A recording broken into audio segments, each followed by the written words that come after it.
My son Miles screamed it out as if it were the last thing he'd ever say to me. Gordy. I don't care. I didn't even flinch. I didn't ask why. I just picked up my bag and left. No tears, no goodbye. He stood in the hallway with that smug look, as if he'd finally won something. But I wasn't leaving because I was broken. I was done. That night, I didn't pack clothes, just my purse, my phone, the charger, my keys. Nothing else. I left the groceries I'd bought. The laundry was no longer my problem. I stepped out, the door clicked shut behind me, and for the first time in years, I felt light. It all started 3 months earlier.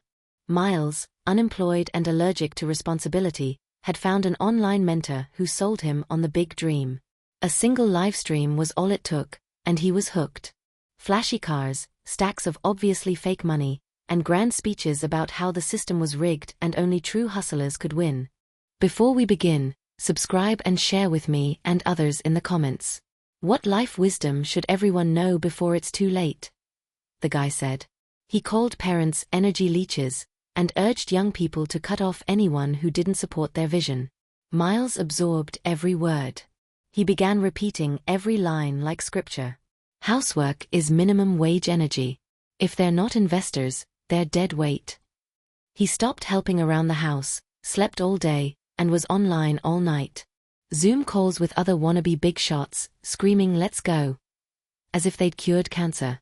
I told him to slow down, to check the guy's website. It was a hodgepodge of stock photos, resetting countdown timers, and fake reviews. The classic scam. I showed him. He laughed in my face, called me a hater, said I didn't want him to succeed. That hurt, not because it was cruel, but because he believed it. He looked me in the eye and said I'd been a loser my whole life. As if it was something to be ashamed of, raising him on 2 jobs, as if he'd forgotten the nights I skipped dinner so he could eat. Then came the charges.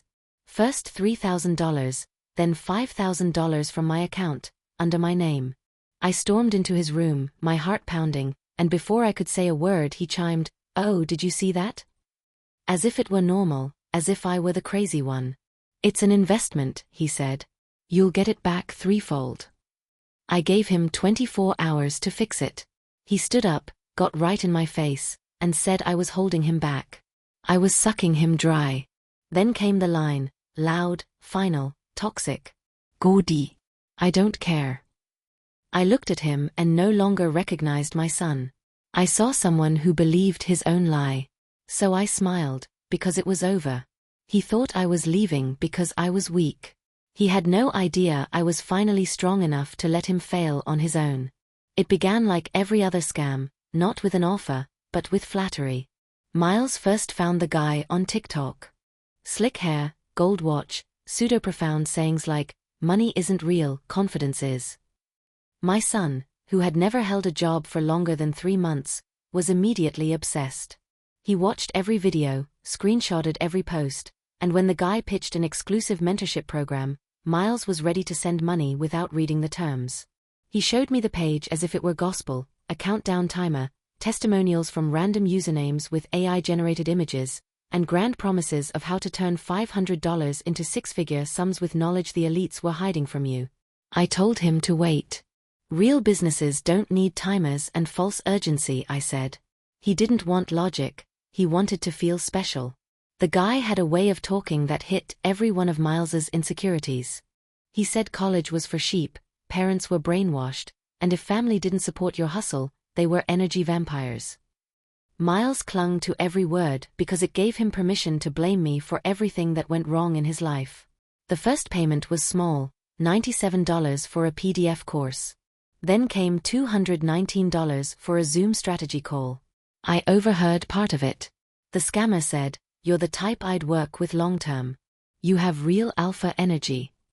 Miles lit up as if he'd just been knighted. That one sentence meant more to him than anything I ever could. It gave him false status. He now called himself a digital entrepreneur, and told everyone he was building a funnel system. I asked what that meant. He rolled his eyes and said, "It's passive income, Mom. You wouldn't understand." I understood. I just didn't buy it. But he heard nothing that didn't come from the mentor's mouth. Over the next 2 weeks, he changed. He started getting up only at 2 p.m., staying in his room all night, listening to loud motivational playlists, and pacing around as if he were on something. He stopped doing laundry, stopped eating anything I cooked. He said I was stuck in the past, waiting for the economy to crash. Whatever that meant. He ranted about vibrations and a scarcity mindset. Every time I brought up a real bill, he stopped paying his share of the rent, saying I should invest in his growth instead.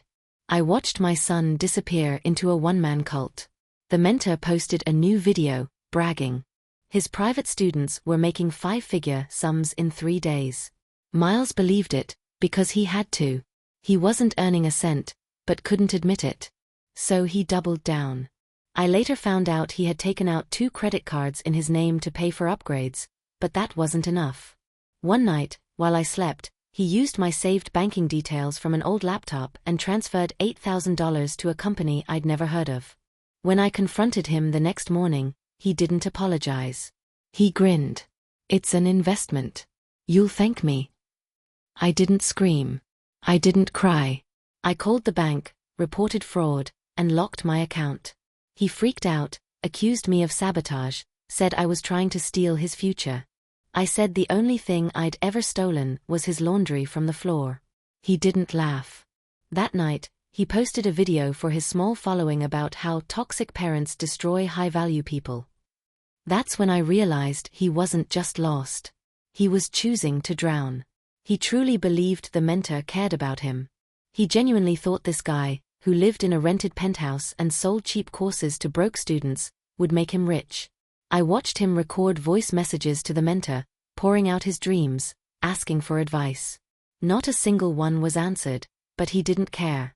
Just the permission to send them made him feel important. One morning, he burst into the kitchen, wild-eyed, saying he was about to land a partnership. "I'm so close." I asked, "What kind of partnership?" He said he didn't know yet, but I needed to transfer the full amount today to secure it. I said no. He screamed, said I was jealous because I never took risks, said I wanted him to fail. I said I wanted him to wake up. He said, "Screw this, I'm out." When I told him he was burning his last bridge, he didn't hesitate. He packed my bags, not his mine, and told me to leave. That's when I knew the mentor had already replaced me. What he didn't know was that the man he put all his trust in would soon vanish without a trace. After I left, he literally celebrated. He posted a video on Instagram, standing in the kitchen where I used to cook, holding a mug that said "Son Boss Energy," and smiling as if he'd won a custody battle for his freedom. The caption read, "Cut out toxic people, even if they birthed you. Ascent time." He didn't just block me on his phone, he deleted my contact in real life and laughed about it to his followers, telling them how he was banishing negativity from his life. Meanwhile, I was sleeping on a friend's couch, trying to sort out the fraud case with my bank, and stopping the automatic payments he'd set up before I locked the card. The $8,000 was gone. The bank said I had a chance, but no guarantee, as the transfer came from a known device, my old laptop. It didn't matter that my own son had stolen it. It was still under my name. He had taken everything he could before throwing me out like old furniture. I watched from a distance as he posted daily motivational videos, always in the same outfits, the same angle, the same apartment. Only now, without me in the background, folding towels or bringing him coffee he never thanked me for. His girlfriend, Zoe, moved in right after I moved out. She was 21, pretty, easily impressed, and just as obsessed with the mentor. Her videos showed she thought they were the next power couple. They made TikToks of her sitting on his lap, calling him CEO while he played with stacks of money I knew were borrowed or fake. The scammer had told them to flex or stay broke, and they followed it to the letter. I heard from a mutual cousin that Miles was saying he'd soon be flown to Dubai to meet clients and that he was among the top 5 earners in the program. None of it was real, but he needed the lies more than oxygen. The more I observed, the more I realized he hadn't just blocked me, he'd replaced me. He said Zoe believed in him, unlike me, that she was ride or die. But I knew that kind of loyalty only lasted as long as the money flowed. What he didn't know was that his accounts were collapsing underneath him. The fake mentor had started sending new payment demands, this time for advanced coaching and e-tax strategy sessions. Miles kept paying, still believing the big win was near. I found out from the bank that 3 new apps were linked to my locked card, quick loan apps with 30% interest. He wasn't just using my money, he was getting into debt he wouldn't escape for years. Zoe didn't know it yet, but cracks were showing. In one video, she commented, "Where's the money, lol?" He deleted the comment. In another, she no longer shared his live streams as before. She posted solo selfies with captions like "boss moves" and no text. That's how you knew she was distancing herself. He didn't see it because he was too busy editing voiceovers that preached, "The only currency that matters is belief." Meanwhile, the fridge behind him was empty. A live stream had glitched for a second, and you could see a stack of unpaid bills on the wall. Red eviction notices. He didn't even bother to hide them. He was too deep in the illusion. One night, a neighbor sent me a message. We sometimes chatted in the hallway. She said she'd heard shouting from the apartment, something about rent and lies. "And where's the money?" I didn't ask for more details. I knew what was coming. The mentor had promised him a big partnership opportunity if he could prove $10,000 in liquidity. That was the final bait. And Miles, desperate to maintain the facade, not just for Zoe but for the followers who thought he was on the cusp of greatness, would fall for it again. He thought he was in control. What he didn't know was that this time, when everything collapsed, no one would be there to catch him. Not his girlfriend, not his friends, not me, and certainly not the mentor, who had planned his exit from the start. On the morning it happened, he was still high on the illusion. He walked through the apartment in his bathrobe, repeating lines from the mentor's latest voice message like scripture. "This is your moment, kings. This is the deposit that changes your bloodline." He had just transferred the last $10,000 from the quick loan apps, this time to a different company, something like Next Face Capital. The mentor had told him to expect a confirmation at 9 a.m. He waited at the kitchen table like it was Christmas morning, refreshing his inbox every 15 seconds, pacing, sweating, telling Zoe, "They'll announce my promotion today." She seemed less impressed than usual. She scrolled on her phone, barely nodding. When he asked her to film him opening the email for content, she said, "Only if you actually get something this time." That should have been the first warning, but he ignored it. 9 a.m. came and went. Nothing. No email, no call, no text. 10 Uhr morgens, Silence. He started checking other apps, looking for signs. The Discord server for top-tier ments, which he was so proud of, deleted. The Telegram chat empty, all admins removed, all messages gone. He refreshed again and again and again. Nothing. Zoe asked, "Did you pay through a website?" He said, "No, it was a private wallet. It's more secure." She stared at him, unblinking. Then she asked, "Did you at least get a receipt?" He said, "They don't do receipts. It's crypto." She left the room. He ran after her, saying, "It's just a matter of time. They're in Dubai. The hours are different." She said, "Dubai is 4 hours ahead, genius." He tried calling the mentor, straight to voicemail. Tried again, still dead. The number that once sent him voice messages and encouragement was now silent. He ran back to his laptop, opened the mentor's old videos, all deleted. His Instagram empty, Twitter gone, YouTube vanished. It was as if the man had never existed. Zoe came back and asked, "Are you telling me this guy ghosted you after $10,000? He said, "No, it's not like that. He's building something bigger. This is just a transition." She looked at him as if he were made of glass. Fragile. Transparent.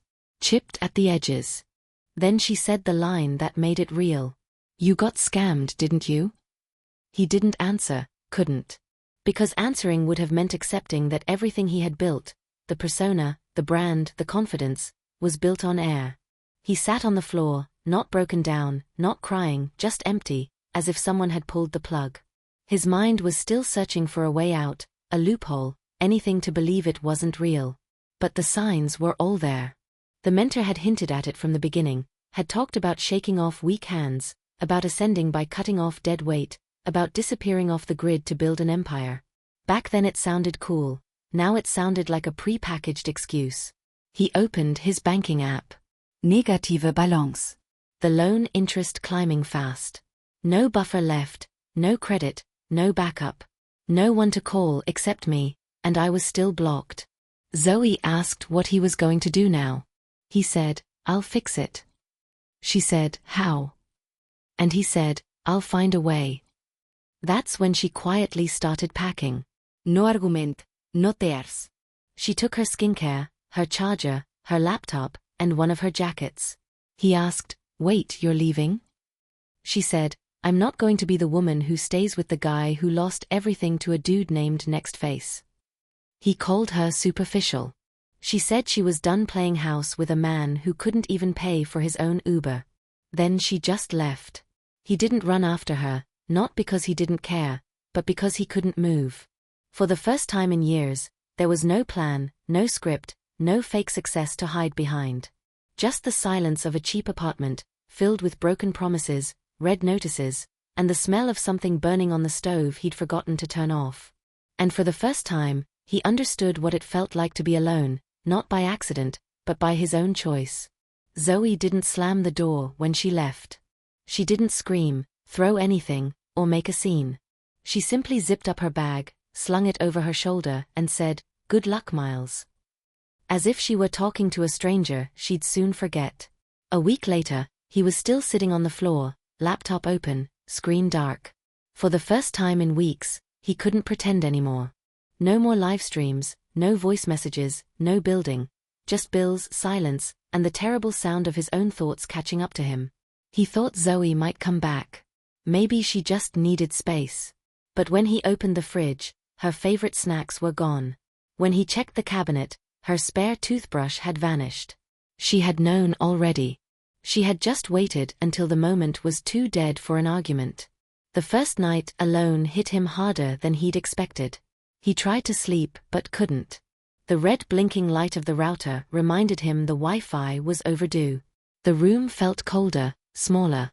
He kept looking at the door, half expecting a knock, though he hadn't spoken to a real friend in weeks. The only notifications on his phone were payment reminders. In the corner of the room stood the worst thing, a shoebox full of unopened mail he'd ignored. Credit statements, bank notices, collection warnings. He didn't even know how bad it was until he started opening them. One envelope showed his balance on the credit app had jumped from $2,500 to $3,800 in just 2 weeks. Another warned he had 7 days before it went to collections. That's when the panic set in, not the screaming kind, but the one that slowly gnaws at your chest like acid. He called the bank, asked if they could reverse the transfers. They said if the money was gone, it was gone. He asked if he could dispute it as fraud. They asked if he had consented. He couldn't answer. He lied, said he hadn't consented. They said that wasn't enough. He hung up, tried calling Zoe. Blocked. He texted an old colleague, left on read. He even tried emailing the mentor's support team. The email bounced back. Everything was collapsing. That day he didn't eat, didn't shower, just sat there replaying the last few weeks in his mind. How many times he'd told people he'd be rich soon, how many posts he'd made about a scarcity mindset, how many times he'd mocked me for having a normal job, and now he couldn't even afford soap. On the second day, reality worsened. He got a message from the landlord. Rent was 3 weeks overdue. Another from the electric company. Final warning. He had never cared about such things. I had always handled it. He used to roll his eyes when I reminded him about the electric bill. Now he was reading disconnection warnings as if they were in a foreign language. He tried to pawn his old camera equipment, which he'd used for his videos, but the guy at the pawn shop offered him $40 for everything. Old model, he said, no demand. He took it anyway, bought instant noodles and gas. He stopped posting online. He knew as soon as he went silent, people would notice, but he couldn't pretend anymore. The weight of pretense was heavier than the failure itself. On the 4th day, he hit rock bottom. He found my old emergency stash, $200 I'd hidden behind the kitchen drawer. He snatched it out as if it belonged to him, without hesitation, without thinking about what it was for. He spent it on food, gas, and another desperate sign-up for a new scam channel promising financial recovery through crypto flipping. He knew it was fake, but a part of him clung to the idea that one lucky break would fix everything. That night, he finally broke. He stood in front of the mirror and said it out loud for the first time. I used her. No crying, no apologizing, just admitting it, like a fact, because it was one. He had used me for money, for work, for emotional support, for housing, for excuses, for someone to blame. Every time he failed, I had cushioned the landing. Every time he got angry, I let it slide. And when he screamed at me to die, it wasn't just anger, it was permission. He thought cutting me out would make him feel powerful. Instead, it left him with nothing but the echo of his own voice and the bitter taste of failure that no one else would clean up. And even if I had answered the phone now, even if I had come back to fix it, he knew one thing for sure. I wouldn't look at him the same way anymore. And maybe, just maybe, he no longer deserved to be looked at with love. By the end of the week, the power was cut off. No warning, just a loud click from the breaker box outside and then silence. No Fritsche humming, no lights, no Wi-Fi. The cold came immediately, as did the smell of spoiled food in the fridge.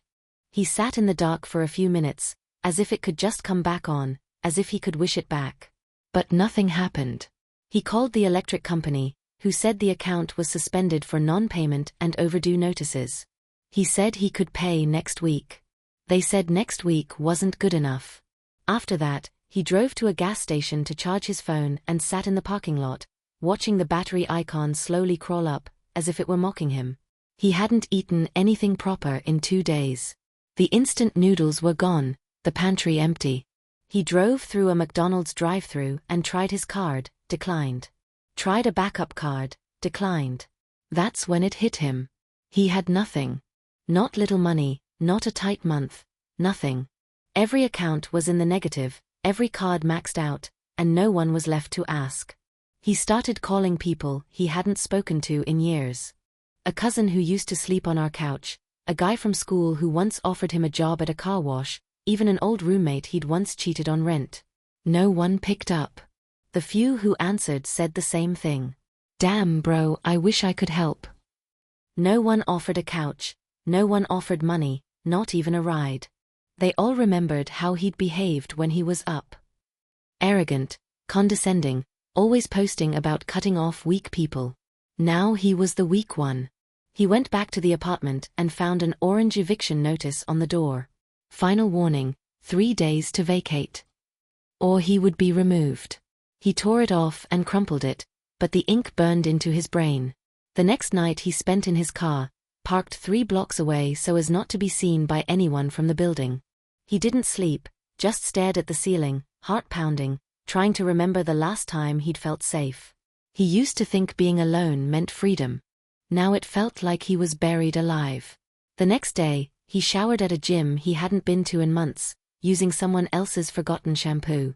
He avoided the mirror, couldn't look at his face, not out of shame, that came later, but because he didn't recognize it. Sunken eyes, cracked lips, pale skin. He looked like a man 20 years older than he was. After that, he tried to apply for a delivery job, but the background check flagged his credit and an identity conflict. Something from the stolen card applications had triggered a fraud alert. They said he could clear it up, but it could take weeks. He didn't have weeks. He barely had hours. The hunger was loud now. Not just a feeling, but a force. He started pocketing sugar packets from gas stations, filling his stomach with water and lies, telling himself it was temporary, telling himself this was just a dip before the comeback. But every time he tried to open his phone and post a video, his hands trembled. He couldn't pretend anymore. The mask was gone, people had noticed. His DMs were empty, engagement dead, likes gone. Even the fake mentor bots had stopped commenting. That night, he broke the last rule. He zegt mein Name. After all the pride, all the anger, all the blocking, he typed it into LinkedIn, then Facebook. There I was. New profile photo, smiling, new job, HR assistant at a private company. A picture with colleagues, even one where I was holding a welcome back cupcake. I looked peaceful. That smile destroyed him more than any insult could have. Because it meant I hadn't just left. I had moved on without him. He started typing a message, deleted it, tried again, deleted again. Noting sounded right. Sorry felt too small. I need help felt too pathetic. I miss you felt dishonest. He threw the phone onto the passenger seat and pulled his hoodie over his face, trying to breathe through the panic. That's when he understood what true loneliness was. Not just being alone, but knowing no one was coming. Not friends, not Zoe, not fake mentors, not even me. The next morning, the guilt hit harder than the hunger. He woke up with a stiff neck from sleeping in the front seat. His phone hummed with nothing useful, just spam emails and a text from the credit app, reminding him his balance had gone up another $100 overnight. He hadn't spoken to a real person in 4 days. The last time anyone had said his name aloud was Zoe, and even then, it was as she left. He rubbed his eyes and stared at the phone again, opening my profile for the 5th time that day. There I was, new haircut, nicer clothes, smiling with people he didn't know. A photo from an office party showed me with a mug that said Survivor, with a gold star next to it. Another showed me at a table with colleagues, laughing, a cake in front of me that read, "You're back. We missed you." That hurt the most. It meant someone had missed me. Someone had noticed I was gone. Some wäre, Somione still SAW Value in ME. Meanwhile, no one had asked if he was okay. No one had noticed he was disappearing. His fake success left no dent. All the videos, all the posts gone, as if they'd never meant anything. He scrolled further. A post from me was a quote, "Sometimes the best thing you ever did was kick you out." He stared at it for a long time, unsure if it was aimed at him, but too ashamed to ask. It was the first time he fully admitted it to himself. Not just that I was gone, but that I was thriving without him. I had peace, he had nothing. The lies he told himself crumbled one by one. He had believed I needed him emotionally, was financially dependent on him, that he was the only thing keeping me relevant. Now he realized he was the weight I had to shed. The worst part wasn't that I had moved on. It was that I hadn't even hesitated. I had been ready. I had plans, contacts, support. I had people who respected me. He had none of that. He had followers, not friends, views, not value. And now that the lights were out and the money gone, they had all disappeared. That evening, he drove past my new office once, just to see it. He parked across the street, hoodie up, trying not to look like the failure I had warned him about. I didn't see him. I never came out. He sat there, watching the lit windows, as the office buzzed with life, imagining me working inside, laughing, maybe forgetting him. That thought made his chest ache in a way hunger never could. For the first time, he wondered how I must have felt walking through that door. What it was like to leave someone who didn't fight for you. He thought of all the times I brought him food without asking, paid his traffic tickets, bought him new shoes with grocery money, and he never said thank you. All the late-night pickups, the quiet encouragements, the birthday cakes. He had barely looked up from his phone to notice. He had taken everything as if it were owed to him. And the moment I pushed back, he screamed at me to die. Now that moment replayed in his head, not because of guilt, but because it was the exact instant he destroyed his last lifeline. He didn't know how to fix it. He didn't believe it could be fixed. But one thing he knew. He wasn't better off without me. I was better off without him, and that reality, cold and silent, settled like a stone in his chest that would never move again. He hadn't planned to show up at my door that day. It just happened, like muscle memory pulling him to the last place that had ever felt like safety. Only this time, he stood outside like a stranger, unsure if he even had the right to knock. He hadn't eaten in almost 2 days, slept only in hours, spoken to no one who looked at him like he mattered. The world had gone quiet around him, and the silence forced him to remember things he'd buried in the noise. He stood there, staring at the front door, and all he could think of was the last time he'd seen my face, how I'd looked at him after he'd screamed that line, after he told me to die. But what haunted him now wasn't his own anger. It was my smile. That calm, quiet smile I gave him as I took my bag and left. Back then, he didn't understand it. It felt like mockery, but now, standing in the same spot, he finally got it. That smile wasn't anger. It wasn't fear. It was closure. It was the look of someone who had already let go. He remembered how I didn't raise my voice, didn't slam the door, didn't even look back. I didn't have to, because I had grieved the loss of him long before those words.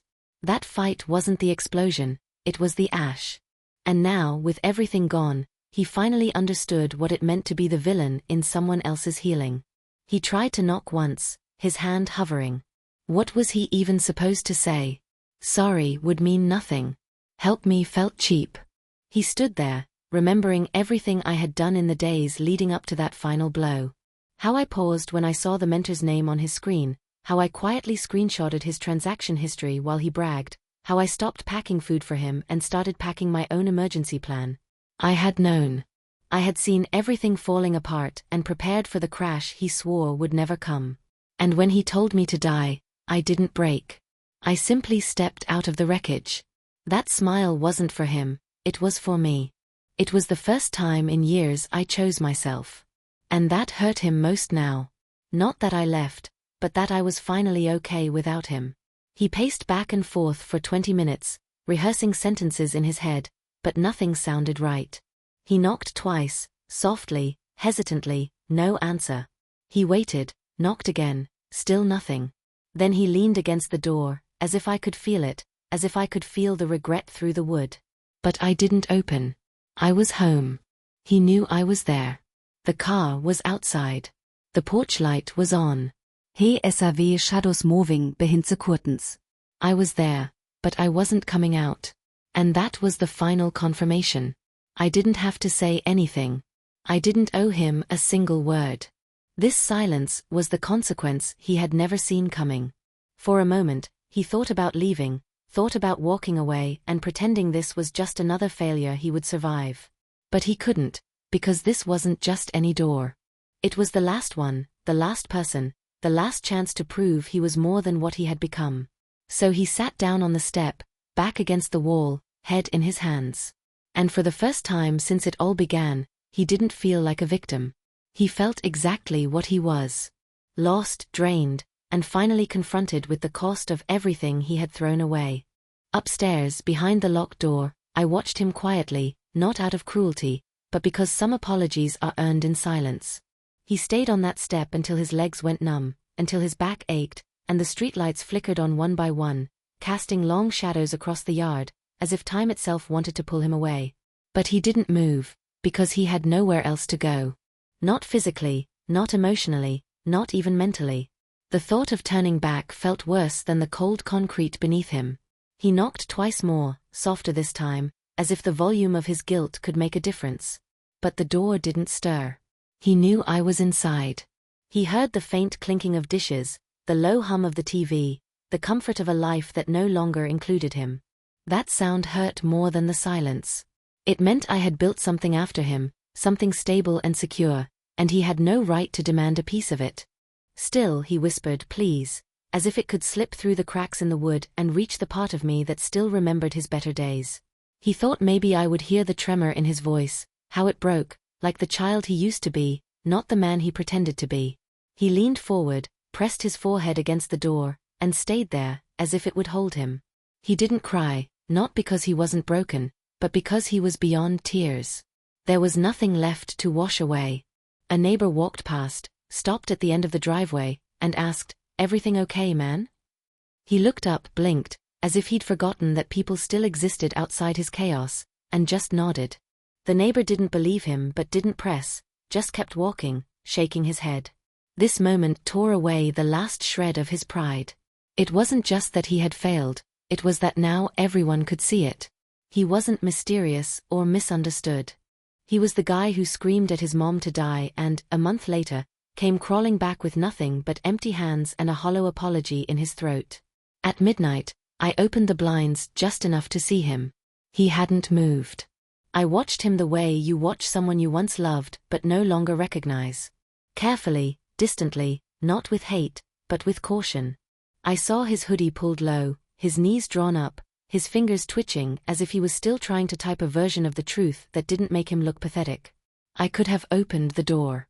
I could have ended it there, but I didn't, because this wasn't the moment, Not yet. Forgiveness isn't something you throw at the first sign of remorse. It's earned in the spaces between begging and becoming. I had to let him sit there so he could feel what it's like to be powerless before someone who once loved you unconditionally. He needed to understand that not all wounds are healed with a hug. Some heal trug sie längse, trug Whiting, trug proof. I sat on the couch and let him stay out there. I knew he would knock again tomorrow morning. Or maybe not. Maybe this was the last thing we would ever share, the weight of the silence between us. Either way, I wouldn't open that door tonight. And when I finally stood up and turned off the porch light, he looked up for a second, saw the change, and the small spark of hope died in his eyes. That was the real punishment. Not rejection, not words, but the truth that not everything broken gets a restart. The next morning, I opened the door, not because I had forgiven him, but because he was still there, curled up on the steps like a forgotten package. Bloodshot eyes, gaunt face, smelling of regret and rain. And I knew this wasn't a show anymore. It was a breakdown. He didn't say anything at first, just looked up, as if he was unsure if I was real or part of a nervous collapse. I said, "Get up." "Not here." He slowly got to his feet, every movement stiff, and followed me inside without a word. I didn't offer a hug. I didn't ask if he was okay. I poured him a glass of water, placed it on the counter, and waited. He sat on the edge of the sofa, as if he were afraid to touch anything, as if even breathing too loudly might get him thrown out again. Finally he said, "I messed up." I nodded. He said, "I lost everything." I nodded again. Then he asked the one question I had been waiting for. "Why did you open the door?" I looked him straight in the eyes and said, "Because you finally knocked like a man." That hit him harder than any sermon could have. I didn't coddle him. I didn't tell him everything would be okay. I laid it out clearly. A mattress in the guest room, a list of job applications, a strict rule. 30 days, no handouts, no laziness, no lies. He nodded, said, "I deserve that." I said, "You deserve worse, but this is all I have left." That's when he cried quietly, not out of self-pity, but under the weight of finally being seen and held accountable. I didn't cry. My crying had been done a month ago. This wasn't a sweet reunion beginning. This was recovery, and it would be slow, brutal, and earned one step at a time. But for the first time in a long time, he listened, and that's how I knew he was ready. Not for forgiveness yet, but for the first real step back to being someone worth forgiving.